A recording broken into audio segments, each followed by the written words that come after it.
Major ডালিম বলছি, অদ্য সকাল হতে খন্দকার মুশতাক আহমদের বলিষ্ঠ নেতৃত্বে সামরিক বাহিনী ক্ষমতা দখল করিয়াছে। শেখ মুজিব ও তার খুনি দুর্নীতিবাজ সরকারকে উৎখাত করা হইয়াছে।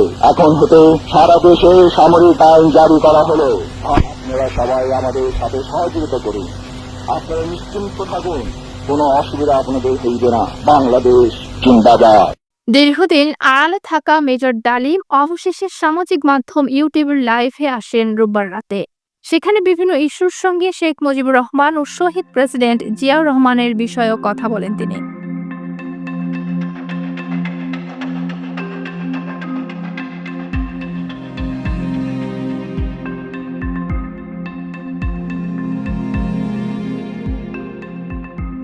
রোববার 5 জানুয়ারি রাতে লাইভে যুক্ত আছেন বীর মুক্তিযোদ্ধা মেজর ডালিম শিরোনামে প্রবাসে অবস্থানরত সাংবাদিক ইলিয়াস হোসেনের সঙ্গে লাইভে যুক্ত হন সাবেক এই সামরিক কর্মকর্তা। মেজর ডালিম বলেন, মুজিব মারা যায়নি, একটি সেনা অভ্যুত্থানে নিহত হয়েছেন। বাকশাল বিদায়ের পর কোটি কোটি মানুষ রাস্তায় নেমে এসে শুকরিয়া আদায় করেছে। তিনি বলেন, শেখ মুজিব তার জুলুমের মাত্রা এতটাই তীব্র করেছিল, স্বৈরাচারী আচরণের মতো, যে তখন মানুষ রবের কাছে মুক্তি চাচ্ছিল তার জুলুমের অবসানের জন্য।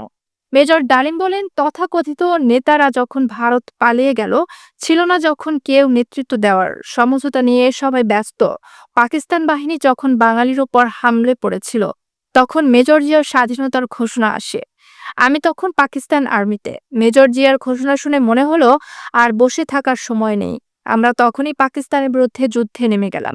এই বীর বিক্রম বলেন, যখন 7 দফাতে চুক্তি করে নজরুল ইসলাম তাজউদ্দিনকে পারমিশন দেওয়া হলো একটা প্রফেশনাল গভর্নমেন্ট গঠন করার, 7টা ক্লোজ পড়ে সাইন করার পর নজরুল ইসলাম ফিট হয়ে পড়ে গিয়েছিলেন যে আমরা ক্রমান্বয়ে ভারতের একটা করদ রাজ্য অঙ্গরাজ্যে পরিণত হব। 24শে গণঅভ্যুত্থানের নেপথ্যের নায়ক ছাত্র জনতাকে পরামর্শ দিয়ে তিনি বলেন, সম্প্রসারণবাদী হিন্দুত্ববাদী ভারত যার কবজায় আমরা প্রায় চলে গিয়েছি, সেই অবস্থান থেকে সেই 71-এর মতো আরেকটা স্বাধীনতা অর্জন করতে হবে।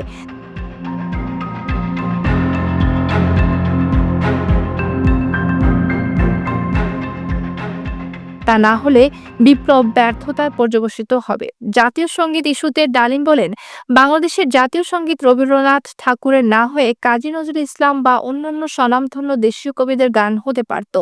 ভিনদেশী একজন কবির গানকে জাতীয় সঙ্গীত বানানোকে পৃথিবীর ইতিহাসে বিরল বলে মন্তব্য করেন তিনি।